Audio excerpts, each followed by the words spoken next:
Hey, what's up Guardians, TBL here, bringing you another Destiny video on the PlayStation 4. In today's video, we're going to be covering the daily heroic mission for December 23rd, Siege of the Warmind, which, as you can probably recall, is one of the Eris Morn story quests. Now, we are going to be doing this mission on level 30 fairly quickly, so we're going to cut through the boring parts and get you guys straight to the action. But, as per the usual, I'll leave in Eris's narration parts. Here we go.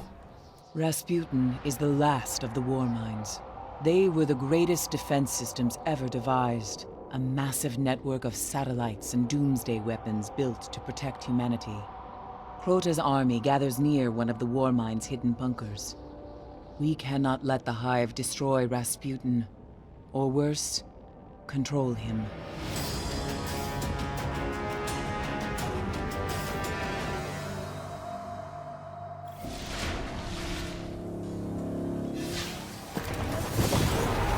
There's a secret entrance to the Warmind's bunker beneath the Forgotten Shore. Stop the Hive from reaching Rasputin.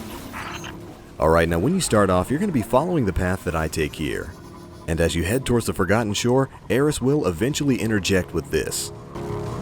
Rasputin remains silent, but still fights to protect us. We cannot let Crota's army find a way around the Warmind's defenses, or Crota's disciples will flood the Earth. So alright, basically what the gist of this mission is we are going to make our way into the core bunker area of the Warmind of Earth himself, Rasputin. This area is located in the very back of the Forgotten Shore, in the same room where you can find the Celebrant of Oryx on patrols. Ooh, but hold on, before we go any further, I want to stop and talk a little bit about the weapon that I am going to be primarily using in this video. The legendary Vault of Glass Handcannon, Fatebringer. Oh dear lord people, do I love Fatebringer. This thing is a legendary elemental primary handcannon that deals arc damage and comes with the natural ability Firefly, where precision kills cause an explosion that deals AoE damage to other enemies. It also gets explosive rounds, where a volatile payload explodes upon impact and deals a portion of the weapon's damage to a whole area. This thing causes explosions for days. I love it. It has easily become one of, if not my favorite weapon, and as you guys can see there, I am only 2 nodes away from fully upgrading it. The only thing holding me back is Glimmer. You guys can thank Lord Saladin of the Iron Banner for that one. Dude rolled in, beat me up, and took my lunch money.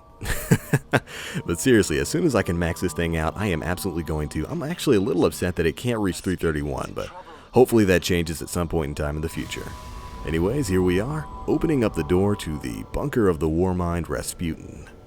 And Rasputin's a pretty good host. He's playing us a nice little tune as we come in.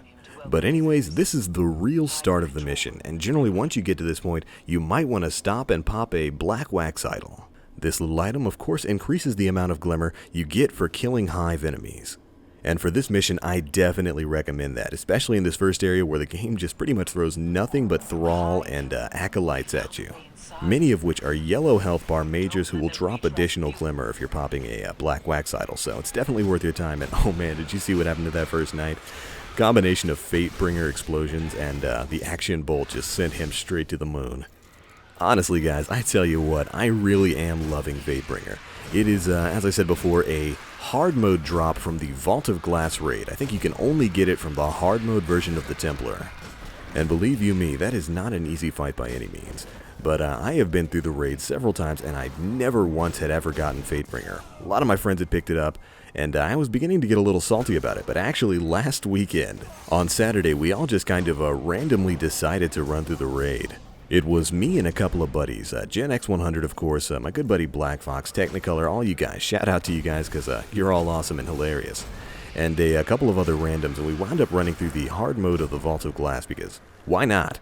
So you know, we're powering through the vault, we got to the Templar, we're kiting him and all the harpies all over the place and wind up dropping him, and bada bing bada boom, I finally get not only Fatebringer, but also Found Verdict. I had never gotten a Found Verdict either. So I know, I'm late to the party, but these weapons, especially Fatebringer, are awesome, and look at how it is tearing through these frickin' Thrall. At this point in this mission, this game sends about 4 to 5 waves of Thrall who will pretty much run in a single file line at you. You get one headshot with Firefly on the Fatebringer, and it blows them all up. I mean, look at that. It's so cheesy. I love it.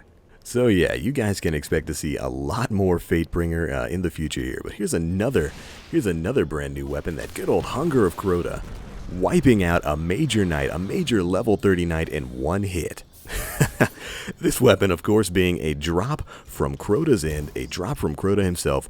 That's right, I've been through the new raid a couple of times now, and picked up that legendary rocket launcher you guys just saw. The Hunger of Crota already have it maxed out at 331 damage. I tell you what, guys, it's not quite Gjallarhorn, but for my purposes, it will more than suffice. But alright, here we are in the middle of the Warmind's crib. We gotta activate him by doing a little bit of a dance. That's the only way to activate that computer panel there.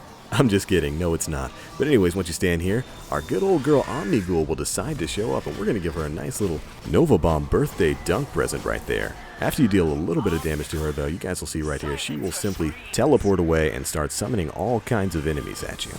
And this right here is generally where the fun of this mission comes from. This is the meat of this mission. After Omnigul has warped away, she will reappear behind the panel of a faraway room. And then from there, it's going to be a straight gauntlet against about 3 waves of increasing numbers of enemies. Omnigul will summon wizards, knights, acolytes, and thrall in increasing numbers. And you'll basically have to survive until finally an ogre shows up. But check this out. We catch the first spawn right there with the Hunger of Crota and wipe them all out in a single shot. Oh man, I tell you guys, I absolutely love these new raid weapons. Now, I was pretty hyped that I could take them all out with one shot, so I tried my luck again. Unfortunately, the second time around, the Hunger of Crota's cluster bombs couldn't quite get the job done. But from here on out, it's more of the same. She's going to summon about 2 more waves of enemies before finally summoning a huge major level Hive ogre. So simply survive however you will and keep clearing the enemies until that happens. Now, this can be a little bit difficult since this area is fairly small and there aren't a lot of places to hide and heal up from your accrued damage. But generally, as long as you're accurately leveled and you keep moving, you should be alright. You'll know you're at the end of the fight once this big guy shows up, the Might of Crota. He is, of course, a major Hive ogre, so he deals a ton of damage and has a ton of health, so you might want to play it a little bit safe. And a little after he spawns, some major Hive knights will start flooding the area. So you're definitely going to want to make sure that you're staying on the move and keeping out of the range of those Hive knights. If you just keep moving around and taking pot shots at the boss, before long, the Might of Crota will go down and you will have completed the Siege of the Warmind. Now, you may have to survive for a little bit before the enemies despawn, but generally once you've beaten the ogre, you've pretty much completed the mission, stopping Omnigul's forces, securing the Seraphim Vault, and protecting the Warmind. So congratulations, Guardian. That about wraps things up. Let's see what Eris has to say. Well done, Guardian. Rasputin is safe. But Crota's army is more powerful than I thought. We cannot rest. Now is the time to stop them from waking Crota's soul. And there we go. Basically, she's got more work for you to do. If this is your first time completing this mission, head back to Eris Morn and she will have a brand new story mission ticked and ready for you. Accepting that next quest will send you forth on a series of missions that will culminate with you facing down the soul of Crota in the moon mission, The Wakening. But alright, that's a tale for another day, Guardian.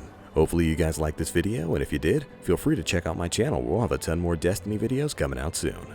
And hopefully you guys stick around for the weekend, where I am planning on holding some live streams of raids and nightfalls. So stick around, hopefully all that pans out. Anyways, it's going to be it for this one, guys. As always, I am the Black Link. You Guardians, stay frosty. Sledit za mroznoj. Prošu prošenia. Ja ploka geverju pruski.